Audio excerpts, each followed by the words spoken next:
یہ آپ سے گزارش ہے ایک چیز کا ذہن میں اچھی طریقے سے رکھیں کہ ہمارے اقبالیات کے بہت بڑے اسکالر ہیں، لیکن تاریخ اسلام کے تحت ہی وہ ہمارے ایک لیکچر دے رہے ہیں۔ البتہ اس میں تشہیر جو ہو رہی ہے اس میں غلط فہمی سے اقبال شناسی کے لیکچر کہہ رہے ہیں، لیکن وہ تاریخ اسلام کا لیکچر ہے، اور وہ لیکچر ہے ہفتے کے دن، آج پیر ہے، ہفتے کے دن ذہن میں رکھیے، کلام اقبال میں فلسفہ شہادت کے عنوان سے ہے، اور وہ ہے اردو ہال میں۔ آپ حضرات کو معلوم ہے کہ ہمیشہ ہمارے لیکچر یہاں ہوتے ہیں، لیکن جب بڑے پیمانے پر ہوتا ہے تو اردو ہال میں ہوتے ہیں۔ تو اردو ہال میں اگلے ہفتے تاریخ اسلام کا لیکچر رہے گا، اور اس میں بین الاقوامی شہرت کے حامل، جن سے آپ بھی بخوبی واقف ہوں گے، بہت سے حضرات شرکت کرتے ہیں۔ اردو ہال میں وہ لیکچر ہوگا ہفتے کے دن 6:30 بجے، اور ان کا نام ہے تقی عابدی، اور شاید ہی کوئی اسلامی ملک ایسا چھوٹا ہو جہاں ان کا خطاب نہیں ہوا ہے۔ وہ بہت بڑے اسکالر ہیں اور بہت بڑے بڑے خطاب اور انعام یافتہ ہیں۔ مجھے آپ سے خاص طور پر گزارش کرنا ہے کہ نہ صرف آپ آئیے، نوجوانوں کو ساتھ لائیے، فیملیز کو ساتھ لائیے، اور عنوان دیکھیے کتنا اہم ہے کہ کلام اقبال میں فلسفہ شہادت کے تعلق سے ہے، جبکہ ہفتے کے دن ہم خیر بات بھی کہہ دیں گے محرم کے ایام کو، مبارک رہیں ایام کو۔ اور دوسری بات آپ سے جو عرض کرنی ہے کہ آپ جاتے ہوئے ہمارے پاس کے اعلامیہ لیتے جائیے۔ یہ اس میں جو اعلامیہ میں جو ذکر ہے ہفتے سے ہی آغاز ہوتا ہے، وہ یہ ہفتے کا پروگرام تو ہو گیا، آج پیر کا پروگرام ہے، اب اس کے بعد چہارشنبے کا پروگرام رہے گا۔ تو مجھے قوی توقع ہے کہ آپ جاتے ہوئے کچھ اعلامیہ لیتے جائیں گے اور لے جا کر اپنے محلے کی مسجدوں میں لگائیں گے۔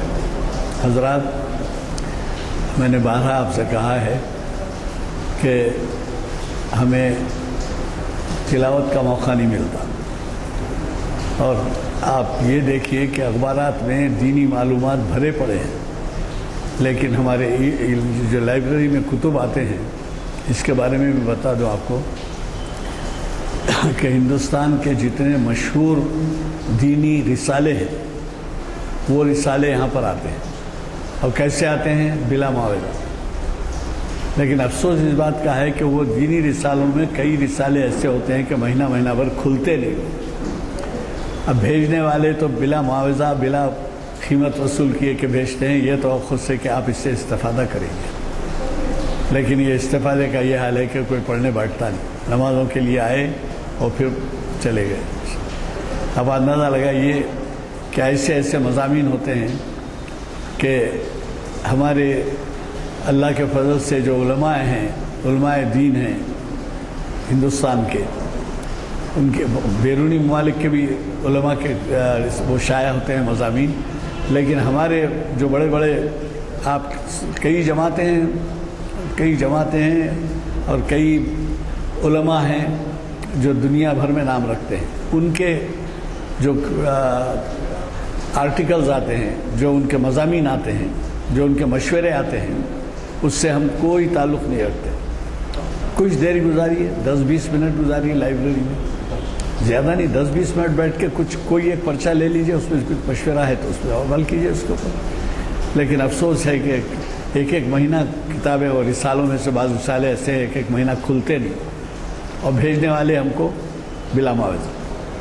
آپ دیکھیں گے ہمارا جو دارالمطالعہ ہے اس میں ایک کا بھی پیسہ نہیں دیتے، اور آپ دیکھیں گے ٹیبل پہ سب آل انڈیا لیول کے بہترین مضامین، بہترین رسالے، بین الاقوامی حوالے، یہ تمام چیزیں اس میں ہوتی ہیں۔ تو یہ جو ہے آپ کی توجہ کی ضرورت ہے۔ یہ صحیح ہے کہ آپ ہمیں زینت بخشتے ہیں اس محفل میں آ کر، آپ بھی ثواب کماتے ہیں، ہمارے کو بھی ثواب کا موقع ملتا ہے، لیکن میری گزارش ہے کہ آپ آئندہ سے کچھ نہ کچھ وقت ہمارے جو دارالمطالعہ کہی ہے، لائبریری اس وجہ سے نہیں کہتے کہ بکس نہیں رکھتے اس میں، ہم صرف رسالے رہتے ہیں، تو بعض حضرات بکس بھی بھیج دیتے ہیں، اپنے جو تصانیف ہیں وہ بھیج دیتے ہیں، وہ بھی ٹیبل پہ رکھ دیتے ہیں، تو لہٰذا کوشش کیجیے کہ آپ اس سے استفادہ کریں، اپنے حلقوں میں استفادہ کریں، اپنے نوجوانوں کو ساتھ لیتے آئیں. میں مشکور ہوگا اور اللہ سے دعا کرتا ہوں کہ آپ لوگ اس طرف توجہ کریں. آج کے مقرر کے بارے میں آپ کو مجھے کچھ بتانے کی چندہ ضرورت نہیں ہے. یہ آغاز محافل سے آج تک بھی ہمارا ساتھ دیے ہیں، اور کون سی صنف محفل ہے جس میں انہوں نے مخاطب نہیں کیا ہے. انہیں شریعت انفارمیشن میں مخاطب کیا ہے، انہوں نے تاریخ اسلام میں کیا ہے، اور اقبال شناسی میں تو پوچھے ہی نہیں. ضیاء الدین نیّر صاحب ایک بہت بڑا مقام رکھتے ہیں، نہ صرف آپ کے شہر میں بلکہ جدہ میں بھی ان کے گھر پہ محفلیں ہوا کرتی تھیں. اور ان محفلوں میں اور اندازہ لگائیے کہ آپ ہی کے ہندوستان کے ہی لوگ نہیں بلکہ بنگلہ دیش کے، سری لنکا کے، پاکستان کے، انگلستان کے سب لوگ شریک ہوئے. مجھے کئی ان کے گھر پہ محفلوں میں شرکت کرنے کا موقع ملا. تو اللہ کا شکر ہے کہ انہوں نے اعزاز بخشا ہماری آمد کے موقع پر ایسے محافل سجائے. تو اس کی قدر کرنا ہے ہمیں کہ ہمیں ایسے مقررین کی خدمات حاصل ہیں. اب یہ پرسوں بھی ذکر کیا تھا نانک سنگھ نشتر صاحب کی تو قدر و منزلت یہ ہوئی ہے کہ بنگلہ دیش سے ان کو بلایا گیا، نوازا گیا انعامات سے، اور پھر کل کے سیاست میں ان کی تصویر کے ساتھ مضمون چھپا ہے بنگلہ دیش کی وزٹ کا. تو آپ کے درمیان ایسے بھی حضرات ہیں جو قدرداں ہیں ہماری محافل کے. کوشش کیجئے اپنے حلقوں میں یعنی آپ دیکھیے کہ جذبہ کیسا ہے کہ یہ بنجارہ ہلز سے تشریف لا رہے ہیں ضیاء الدین نیّر صاحب، اور اتنی بارش اور اتنی ٹریفک کے باوجود وہ برابر آگے. یوں تو تھوڑی دیر سویر ہوئی لیکن انہوں نے اپنی ذمہ داری کو محسوس کیا اور وہ تشریف لائے. جبکہ ہمارے بعض مصلی شاید اسی معاف کرنا بہانہ کہوں گا میں، بہانے سے کہ بارش ہو رہی تھی اس لیے نہیں آئے گا اسی وجہ. تو یہ دین کے جذبے میں یہ حائل نہیں ہونا چاہیے. اور کوشش کیجئے کہ ہماری دینی محافل کے کامیابی کے ساتھ انعقاد عمل میں آئے. میں آج کے مقرر صاحب سے گزارش کرتا ہوں جناب ضیاء الدین نیّر صاحب کا، جن کا تعارف کرا چکا ہوں میں، کہ وہ شہ نشین پر تشریف لائیں اور ہمیں اپنے خطاب سے نوازیں. بسم اللہ الرحمن الرحیم، نحمدہ و نصلی علی رسولہ الکریم، اما بعد. عالی جناب غلام یزدانی صاحب سینئر ایڈوکیٹ، کنوینر محافل، جناب نانک سنگھ نشتر صاحب، بزرگوں اور دوستوں، السلام علیکم. کچھ تو موسم کی وجہ سے بھی رہا اور کچھ جو دو تہوار مل کر جو آئے ہیں اس وجہ سے بھی جو ہے پورے شہر کی ٹریفک اس سے متاثر ہے. لیکن اس کے باوجود بھی جیسا قبلہ نے فرمایا، اصحاب بے ذوق و شوق جو ہے کسی طرح سے بھی پہنچتے ہیں، اور یقیناً آپ لوگ جو آئے ہیں اسی کی وجہ سے، اسی جذبے کی وجہ سے. میں عنوان جو بولنا چاہتا تھا لیکن وقت اتنا نہیں ہے، تو کچھ دوسری باتیں جو شریعت انفارمیشن سے متعلق ہیں میں آپ کی گوش گزار کرنا چاہتا ہوں.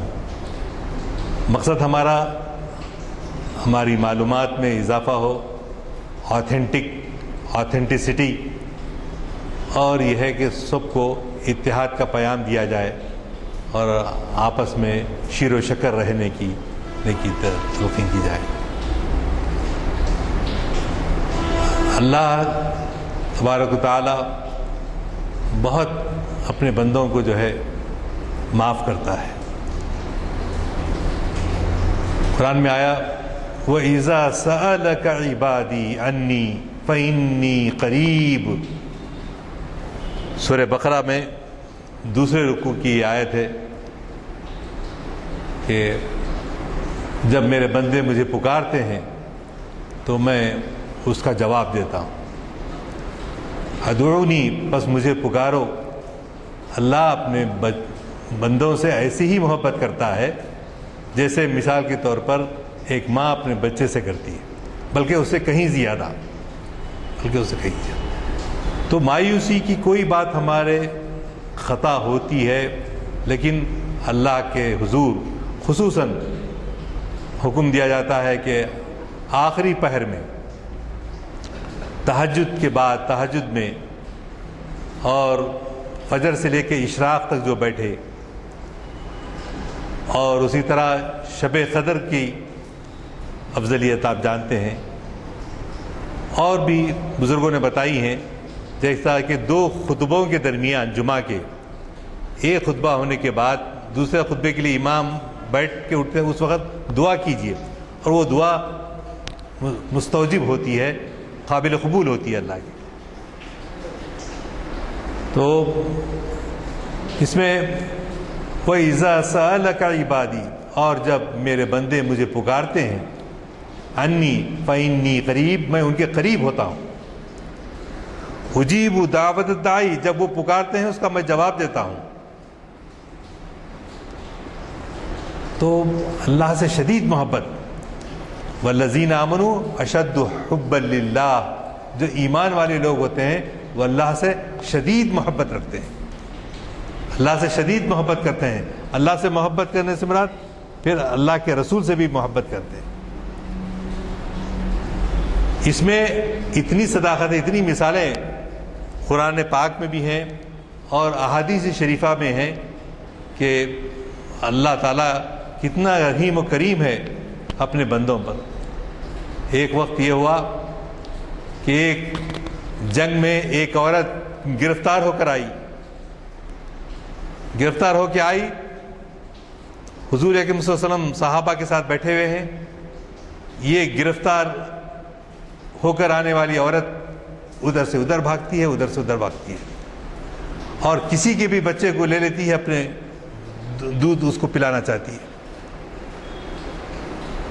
حضور اکرم صلی اللہ علیہ وسلم اس عورت کی بے قراری کو، جو اسے اپنے بچے کی محرومی کی وجہ سے ہوئی ہے، وہ دیکھ کر صحابہ سے فرمایا، کیا تم سمجھتے ہو تمہارا خدا جو ہے جس طرح سے یہ عورت اپنے بچے کے بچھڑنے سے محروم ہے اور بےتاب ہے، تو اللہ کے رسول نے فرمایا کہ اللہ کے رسول اپنے امت کے لوگوں سے، انسانوں سے جو دور ہو جاتے ہیں، اللہ سے دور ہو جاتے ہیں، اللہ چاہتا ہے کہ اس ماں کی طرح ان کو، بچوں کو اپنے گود میں لینا چاہتا ہے۔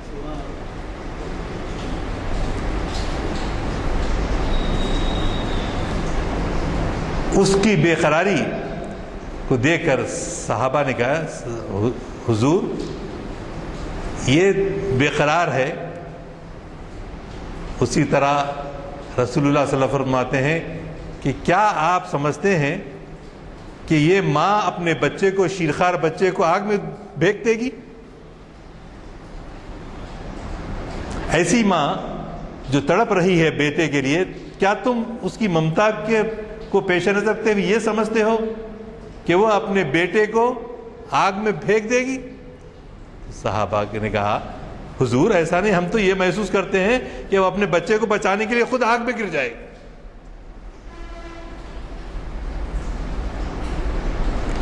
ایسی شدید محبت رکھنے والا اللہ تھا۔ اسی طرح ایک جنگل میں اونٹ کے اوپر سفر ہوتا تھا، لق و دق صحرا، ایک صاحب اونٹ پہ نکلے جس میں پانی کا مشکیزہ بھی ہے اور زیادہ سفر بھی ہے، کھانا پینے کا چیز بھی ہے، تو وہ اونٹ جو ہے گم ہو گیا، جس کے اوپر پانی بھی ہے اور خورد و نوش کا سامان بھی ہے۔ تو آدمی بہت بدو راستہ، ریگستان میں کوئی مائلوں میٹر ایسا لکھا ہوا نہیں ہوتا، ادھر جو ہے عادل آباد کو جا رہا ہے، ادھر کریم نگر کو جا رہا ہے، ادھر ایسا کچھ بھی نہیں تھا اس زمانے میں۔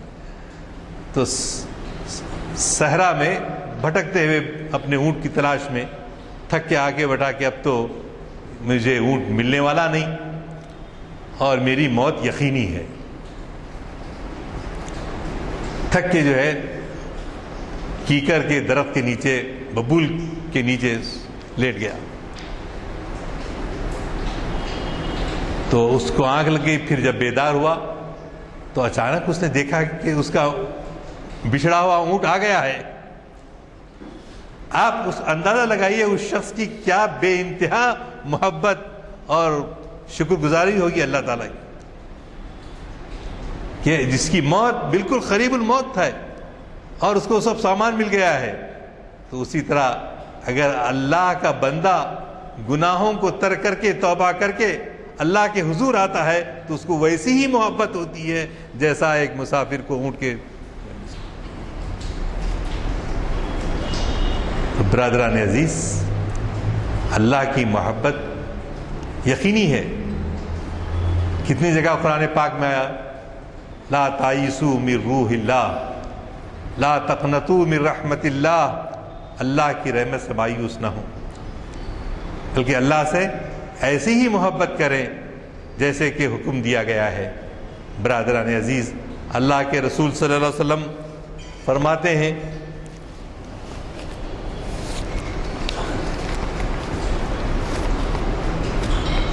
ادعوا ربکم تضرعا، تم اپنے رب کو پکارو، اپنے رب کو عاجزی اور انکساری کے ساتھ پکارو۔ ہمارا انداز کیا ہو گیا ہے؟ عاجزی کے پکارنے کے بجائے ہم جو ہے ایون جب نماز بھی ہم پڑھتے ہیں، نماز بھی ہم جب پڑھتے ہیں تو کیا ہوتا ہے؟ مختلف ذہنوں میں ہمارے خیالات آتے رہتے ہیں، ہمارا ذہن بھٹکتا رہتا ہے، ہمارا ذہن بھٹکتا رہتا ہے۔ تو اسی لیے اللہ کے رسول صلی اللہ علیہ وسلم نے فرمایا کہ اللہ کو ایسے پکارو تضرعا، تضرعا سے مراد بہت ہی عاجزی، انکساری، تضرع کے ساتھ جو ہے تم اللہ کو پکارو۔ اور اللہ کیا ہے؟ انہ اللہ یحب المتطہرین و یحب التوابین، اللہ توبہ کرنے والوں کو بھی معاف کرتا ہے اور صاف ستھرے رہنے والوں کو بھی اللہ معاف کرتا ہے۔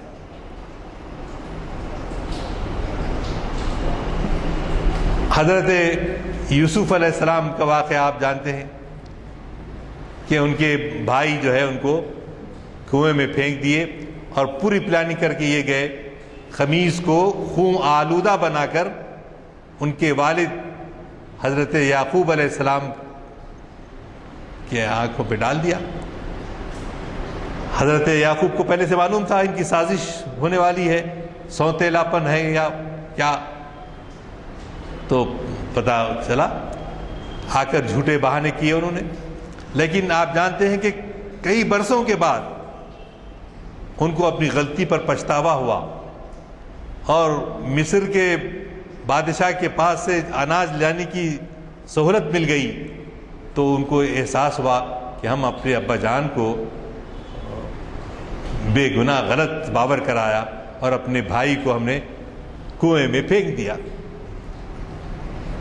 ابا جان جب یہ ریئلائز کیا ان لوگوں نے، ان بھائیوں نے، تو کہا ابا جان آپ ہماری مغفرت کے لیے دعا کیجیے، ہم سے خطا ہو گئی، انا کنا خاطئین، ہم خطا کرنے والوں میں سے ہیں، لہذا کیا کرو، قالوا یا بانا استغفر لنا، اے ہمارے والد بزرگوار آپ ہمیں ہماری مغفرت طلب کیجیے اللہ سے، ذنوبنا وَإِنَّا كُنَّا خَاطِئِينَ، اللہ تاکہ ہمارے گناہوں کو معاف کرے اور ہم ہماری خطاؤں سے ہم کو نظر انداز کر دے۔ تو اللہ تعالیٰ بار بار قرآن پاک میں اور حضور پاک صلی اللہ علیہ وسلم کی زندگی میں یہ دعوت دی جاتی ہے کہ ہم کو کبھی مایوس ہونے کی، ہاں جب آخری وقت آ جائے گا اس وقت کے بعد جو ہے کوئی توبہ قبول نہیں ہوگی۔ اسی لیے ہم کو ہمیشہ یہ دعا کرنا ہے کہ اے اللہ ہم کو ایمان پر زندہ رکھ، ایمان پر ہمارا خاتمہ، ایمان پر زندہ رکھ، ایمان پر خاتمہ فرما۔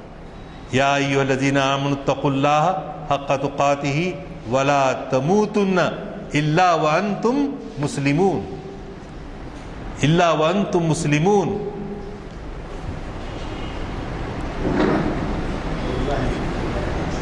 یا ایھا الذین آمنوا اتقوا اللہ، اللہ سے ڈرو حق تقاتی، جیسا کہ اس سے ڈرنے کا حق ہے. اور کاش کہ ہماری موت ایمان کی حالت میں آئے، یہ ہماری تمنا ہے. تو اللہ کی رحمت سے ہم مایوس نہ ہوں. کئی ایسے واقعات ہم کو ملتے ہیں کہ جس سے ہم کو بڑا عبرت ملتی ہے. عبرت ملنے کے ساتھ ساتھ ہم کو یہ استقامت ہوتی ہے کہ یہ جھوٹے قصے نہیں ہیں. ایسے ہی اللہ معاف کر دیں گا، اللہ ہم کو زندہ نہیں کریں گا، قبر میں دفن کر دیے تو ہو گیا، قصہ ختم. یا لیتنی کنت ترابا، کاش کہ میں جو ہے مٹی بنا کر پیدا کیا گیا ہوتا. ایسی تمنائیں کرنے کی ہرگز ضرورت نہیں. کیوں کہ مومن کو یہ بات کا تیقن دیا گیا ہے، مومن کو ہی نہیں سارے انسانوں کو، جو تائب ہو جائیں، توبہ کر لیں، اللہ کے حضور رجوع ہو جائیں اور سمجھ کر اللہ کو ایک ماننا، پوری اس میں دانائی ہے، اس میں پوری دانائی ہے اور پورے دلائل کے ساتھ. اتنا لٹریچر ہمارے پاس مختلف زبانوں میں ہے، تو پھر مایوسی کس بات کی؟ مایوسی کس بات کی؟ جیسے کہ ایک صاحب جو ہے بڑے جلاد قسم کے تھے، جو غصے میں آیا لیے چھرا مار دیتے تھے. کرتے کرتے وہ قاتل جو ہے 99 قتل کر دیا، 99. پھر آخر میں انسانی تھا، اس نے یہ ریئلائزیشن کیا کہ میں اتنے گناہ کرا، مرنے کے بعد کیا ہوں گا میرا حال. ایک اس وقت کے عالم کے پاس گیا، زمانے کا جو بڑے جید عالم تھے ان کے پاس گئے. جا کے انہوں نے کہا میں قاتل ہوں اور 99 لوگوں کو قتل کیا ہوں، میری بخشش کی کوئی امکان ہے؟ میں معاف کیا جا سکتا ہوں؟ تو وہ ہمارے پاس بھی رہتے تھے کہ سخت مزاج کے مولویاں، معاف کرنا، سب نہیں ہوتے، بعض ہوتے قتل. میں دیکھا بعض وقت ایسا کھڑے رہتے ہیں، نفل پڑھ رہا کوئی آدمی اور سر کے اوپر ٹوپی نہیں ہے، تو آگ کے بازو کھڑے رہ کے ان سلام پھیرنے کے بعد، حضرت آپ کی نماز نہیں ہوئی. کیوں نہیں ہوئی صاحب؟ بولے آپ سر پہ ٹوپی نہیں پہنی.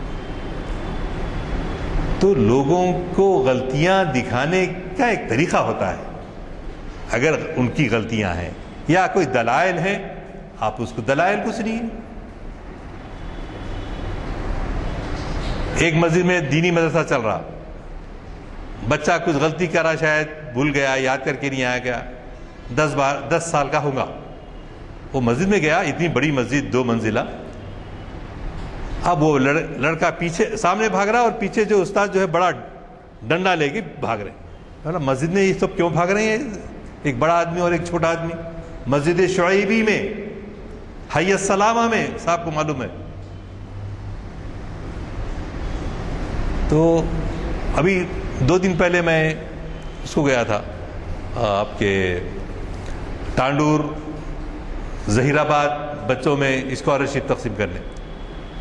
ہمارے وہاں کے مدرس صاحب، نام نہیں بولتا، کوئی جانتے ہوں گے، وہ بچے کو تھڑا تھڑ سر کے اوپر یہاں مارتے.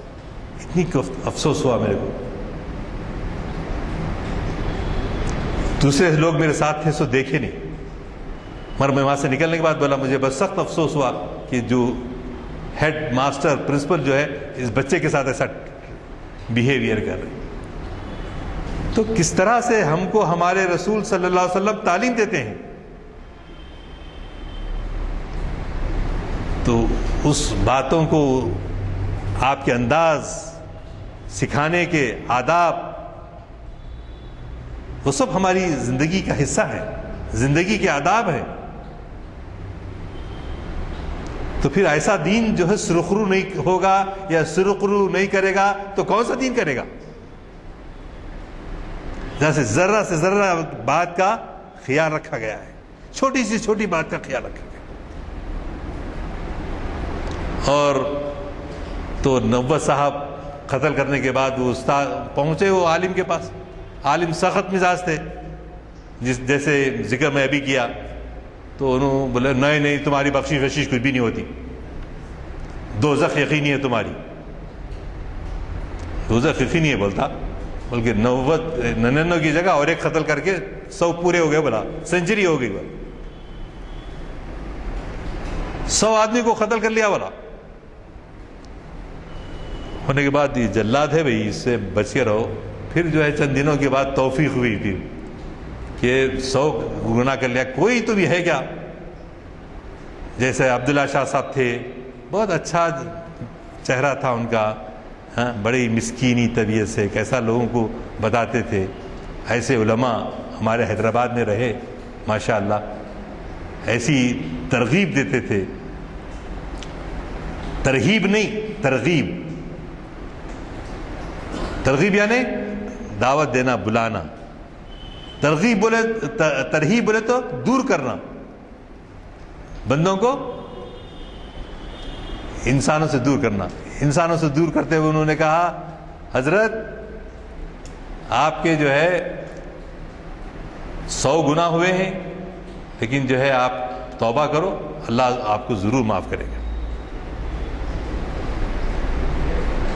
البتہ یہ کرو کہ تم اب میرے ساتھ رہ کے اب اپنے وطن کو مت جاؤ، وہاں گئے تو پھر تمہاری کوئی فطرت اپنی آمادہ نہ کرے۔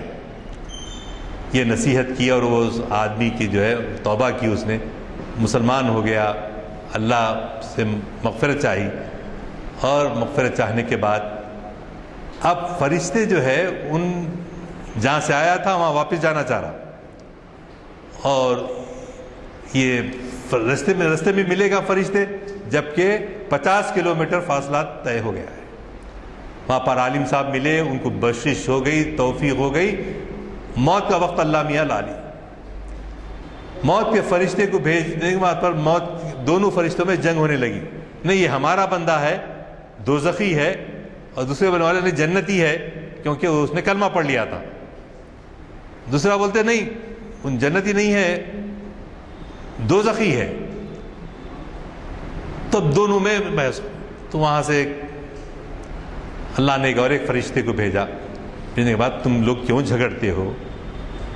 جس مقام سے وہ چل کر یہاں تک آیا اس ڈسٹینس کو ناپ لو، وہ ہے 49 کلومیٹر، اور وہ فاصلہ جہاں اس کو جانا تھا نیک بننے کے لیے وہ کتنا ہے؟ وہ جو ہے 50 کلومیٹر ہے یا کم ہے۔ تو اللہ اس کی بخشش کو قبول کر چکا ہے، لہٰذا وہ جنتی ہے، اس کو جنت کے فرشتوں کے حوالے کرنا چاہیے، نہ کہ دوزخی جو ہیں ان کو۔ تو یہ اللہ کی رحمت فرشتوں کو بھی یہ بھیجی ان احکام کے ساتھ کہ اللہ کے جو نیک بندے ہیں، اللہ ان کی بہت سارے 100 گناہ بھی ہو گئے، 100 قتل بھی ہو گئے، اللہ ان کو معاف کرتا ہے۔ تو یہاں کسی قسم کی مایوسی کی کوئی بات نہیں، لیکن ہے کیا؟ اگر ہم نے کسی کا دل دکھایا ہے، بیوی کا دل دکھایا ہے، بیٹے کا دل دکھایا ہے، بیٹے نے باپ کا دل دکھایا ہے، تو پورے اس کے ساتھ یہ حقوق العباد ہیں، وہ حقوق اللہ ہیں۔ حقوق العباد کے جب تک کہ متعلقہ مرد یا عورت معاف نہ کر دے وہ گناہ معاف نہیں ہوتا۔ لہٰذا ہم کو کوشش کرنی چاہیے۔ اب ہمارا سفر کدھر ہے؟ تیز آخرت کی طرف ہے۔ ابھی کوئی زیادہ مہلت ملنے کی امید نہیں ہے نا بھائی؟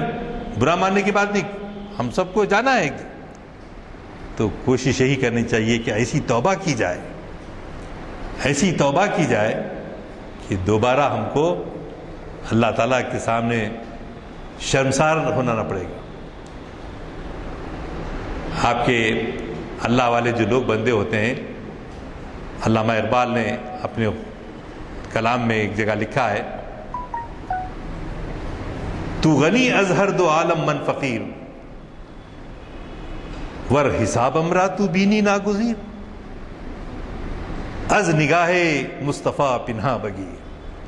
اے اللہ میرا جو اعمال نامہ ہے فَمَن يَعْمَلْ مِثْقَالَ ذَرَّةٍ خَيْرًا يَرَهُ وَمَن يَعْمَلْ مِثْقَالَ ذَرَّةٍ شَرًّا يَرَهُ. چھوٹی سی چھوٹی بات، بڑی سی بڑی بات کاتب جو ہے لکھ رہے ہیں، محفوظ ہے. تو اے اللہ، اقبال کہتے ہیں، عاشق رسول ہیں، وہ کہتے ہیں کہ اے اللہ میرا اعمال نامہ تو آپ کے آنکھوں سے، آپ کے دیکھنے سے محفوظ نہیں ہے، وہ دیکھنا تو ضروری ہے، آپ واقف ہیں، آپ دیکھ لیے ہیں، تو آپ سے تو میں معافی چاہتا ہوں، لیکن میرے اعمال نامے کو حضور اکرم صلی اللہ علیہ وسلم کے سامنے پیش نہ فرمائیں. کیوں؟ کہ حضور اکرم صلی اللہ علیہ وسلم کو یہ تکلیف ہوگی کہ میرا امتی اتنے تعلیم دینے کے باوجود، میری اتنی مصیبتیں سہنے کے باوجود اپنے اعمال سے، برے اعمال سے پلٹ کر نہیں آیا. اسی لیے ہمارے رسول پاک صلی اللہ علیہ وسلم نے ہمارے یہاں تک دین کو پہنچانے کے لیے، یہاں تک صلحاء، صالحین، نیک وکار لوگ، نیکی کے کام کرنے والے، خیر الانام، تو ان سب کے لیے ان کو کیا ہوتا تھا؟ مجھے شرمندگی ہوتی کہ حضور کا میں سامنا کیسے کروں، حضور کا سامنا میں کیسے کروں صلی اللہ علیہ وسلم. تو برادران عزیز،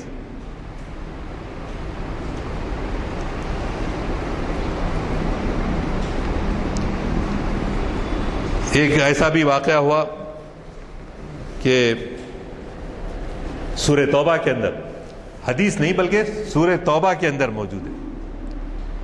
سورہ توبہ کے اندر کیا ہے؟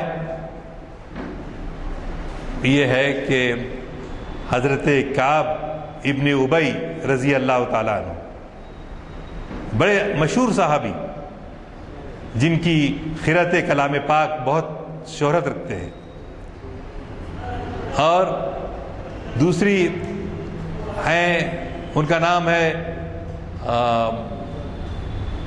امیہ، کعب بن ابی، ہلال بن ربیعہ، اور ایک صحابی ہیں. تین صحابہ جو ہے سے تھوڑی سی سستی ہو گئی، کاہلی ہو گئی، لیزینس آ گیا. کیوں؟ آپ اعلان کر رہے تھے کہ ہم کو جنگ کے لیے جانا ہے، جو لوگ آنے والے ہیں سب آ جائیں، دیر نہ کریں، اپنے پاس جتنے گھوڑے، جتنے اونٹ، بکریاں یا سامان جنگ ہے وہ لے کر حاضر ہو. اعلان ہو رہا، سن رہے روز یہ تینوں صحابہ سن رہے کہ اعلان کیا جا رہا ہے اور جنگ پہ جانا ہے. تو ان کے دل میں خیال آیا اللہ نے مجھے بہت کچھ دیا ہے، اچھے سواریاں ہیں جی، تیز بھاگنے والے سواریاں ہیں، اور میں جو ہے آج نہیں تو کل نکل کے لشکر کے ساتھ مل جاؤں گا، محمد رسول اللہ صلی اللہ علیہ وسلم کے ساتھ مل جاؤں گا. اسی کیفیت میں، اسی سستی میں، یہاں تک کہ وہ 15 دن گزر گئے. غزوہ تبوک سے سرکار محمد صلی اللہ علیہ وسلم صحابہ کے ساتھ واپس مدینہ آ گئے. اب لوگ، ان کو بڑی شرمندگی ہوئی کہ سرکار گئے بھی اور آ گئے. تو ان کو دل میں یہ ہوا کہ اگر سرکار پوچھے بھی تو میرے ایمان لانے والوں میں بالکل پکا ہوں، حضور جانتے ہیں. تو وہاں دیکھے دربار نبوی میں صلی اللہ علیہ وسلم، ایک منافق آ رہا، نہیں سرکار مجھے وہ فلاں چیز ہو گئی تھی، یہ تھا وہ تھا، بہانے. اچھا ٹھیک ہے، منافق، ہپوکریٹس جو بھی ہیں ان کو بولا اوکے، آپ نے فرمایا ٹھیک ہے. لیکن جب ان کی باری آئی، ابی ابن کعب کی، ہلال بن ربیعہ کی، تو ان تینوں صحابہ نے سچ کہا نہیں حضور سستی ہو گئی ہم سے، اسی خیال سے کہ ہمارے ساتھ جنگی سامان ہے، ہم آپ کے ساتھ مل جائیں گے. اچھا، تو اس میں آپ کی مسکراہٹ ذرا غصے کے ساتھ تھی. تھوڑا سا ناراضگی کے ساتھ آپ کے چہرے پہ مسکراہٹ تھی. اچھا، ان کو منافقین کی لائن میں بٹھانے کے بجائے تم بیٹھو، اللہ کا کیا حکم آتا ہے دیکھیں گے. سب لوگ چلے گئے. پھر اللہ کے حکم سے حضور صلی اللہ علیہ وسلم نے فرمایا تم لوگوں سے سوشل بائیکاٹ، تم تینوں افراد سے کوئی بات چیت نہیں کرے گا، مدینے کا کوئی دوست آپ کو سلام نہیں کرے گا. ارے پریشان ہو گئے لوگ. 1 دن 2 دن گزر گئے، 3 دن گزر گئے. ایک دوسرے کے ساتھ بھائی کیوں کی طرح رہنے والے لوگ ایک دم جو ہے پریشان ہو گئے کہ کوئی سلام نہیں کرتا، کوئی بات نہیں کرتا. تو اس طرح سے 30 دن گزر گئے. اہلیہ محترمہ سے کہا کہ آپ اپنے میکے تشریف لے جائیے. بیوی نے پوچھا کیا یہ آپ کا حکم ہے یا حضور اکرم صلی اللہ علیہ وسلم کا حکم ہے؟ آپ نے فرمایا حضور کا حکم ہے. اسی دوران شام کا جو بادشاہ عدنان تھا، غسان تھا، اس نے خط بھیجا ان کے نام پہ، کسی ابی بن کعب کے نام پہ. کیا خط میں کیا لکھا ہوا ہے؟ ہم سنے ہیں کہ تمہارے صاحب جو ہیں تمہارے ساتھ ایسا سلوک کر رہے ہیں، بات چیت نہیں کر رہے ہیں، سوشل بائیکاٹ کر رہے ہیں، تم ہمارے ساتھ آ جاؤ، بدلہ لیں گے ان کے سے.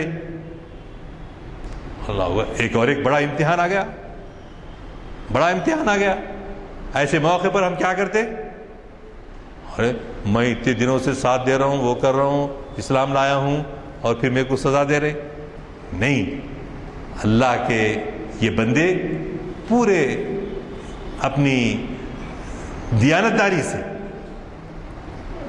کہا، اپنے وہ خط کو پھاڑ کر پھینک دیا اور اپنے چچا زاد بھائی ابو قتادہ سے کہنے لگے، ابو قتادہ کیا تم نہیں جانتے کہ میں رسول اللہ سے شدید محبت کرتا ہوں؟ میں سلام کرتا ہوں تو تم سلام کا جواب نہیں دیتے.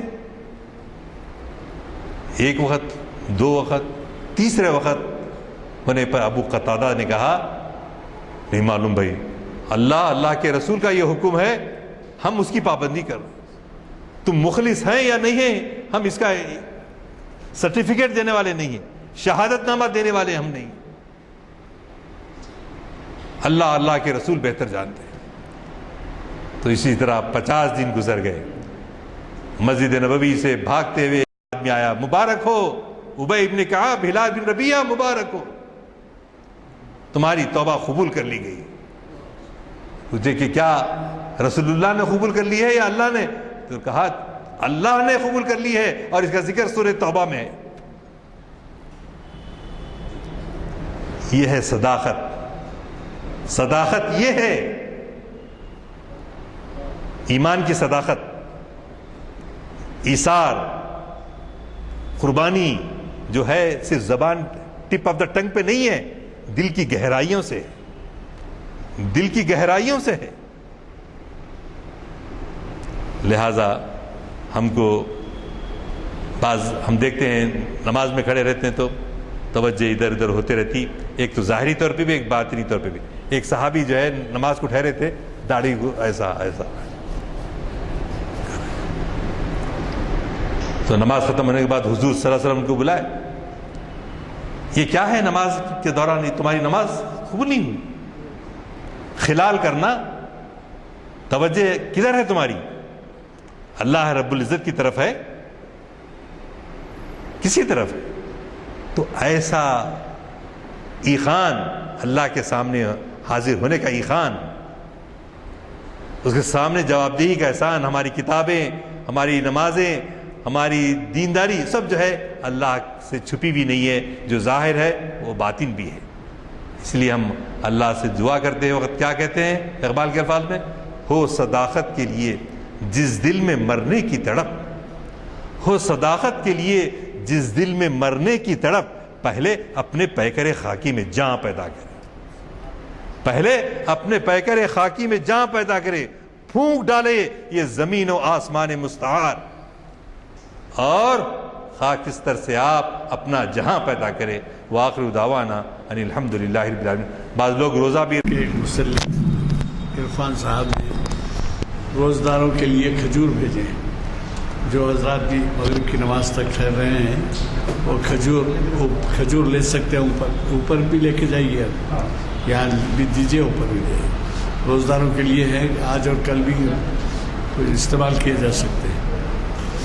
جو روزہ نہیں ہے ان کو بھی چکھنے دیجیے, ثواب میں شریک ہو جاتا ہے. ہاں وہی دے رہے ہیں. جو بچے آپ اوپر لے جائیے, کیونکہ بعض لوگ یہاں نہیں ہیں, وہ لوگ روزدار رہیں گے, آئیں گے وہاں پہ. تو ایک تو یہ ہم شکریہ ادا کرتے ہیں ان کا کہ انہوں نے ہمارا خیال کیا. ماہ محرم میں جو روزوں کی اہمیت ہے اس کے بارے میں تو آپ سبھی جانتے ہیں, اس کے بارے میں کچھ زیادہ بولنا نہیں ہے. خوش نصیب ہے وہ لوگ جن کو کہ روزے, جیسے ابھی مخرج صاحب بھی روزہ ہے, غلطی سے ہم نے پانی رکھ دیا ان کے سامنے مگر. تو بہرحال آج کا خطاب آپ کو خود اندازہ ہوا ہوگا کہ کتنا بروقت اور کتنا پرمغز خطاب تھا. اس کے بارے میں تو مجھے مزید کچھ کہنا نہیں ہے.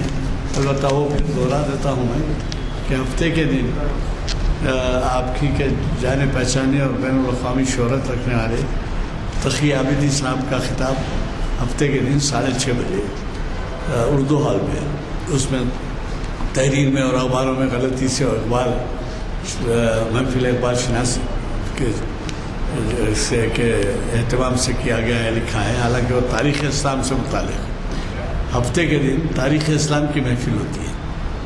ذرا آپ لوگ ادھر بات کریے. ہفتے کے دن تاریخ اسلام کی محفل ہوتی ہے. تاریخ اسلام کی محفل کے تحت 6:30 بجے اردو ہال میں آپ ضرور تشریف لائیں. وہ امریکہ سے آتے ہیں, سال میں 1-2 دفعہ وہ خطاب کرتے ہیں اور ہمیں اس سے استفادے کا موقع دیتے ہیں. اور غیر معمولی صلاحیت کے آدمی ہیں.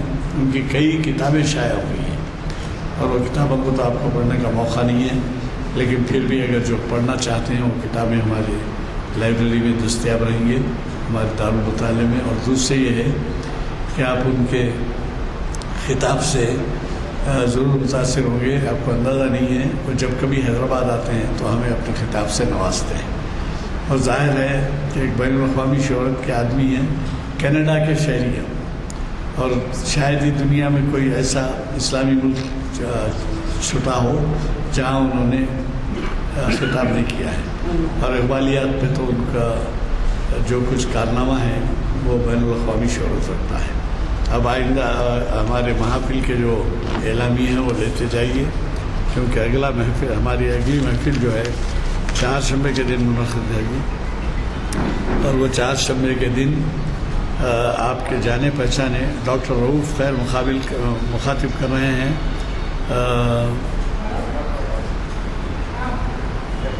اقبال اور غالب عنوان ہے.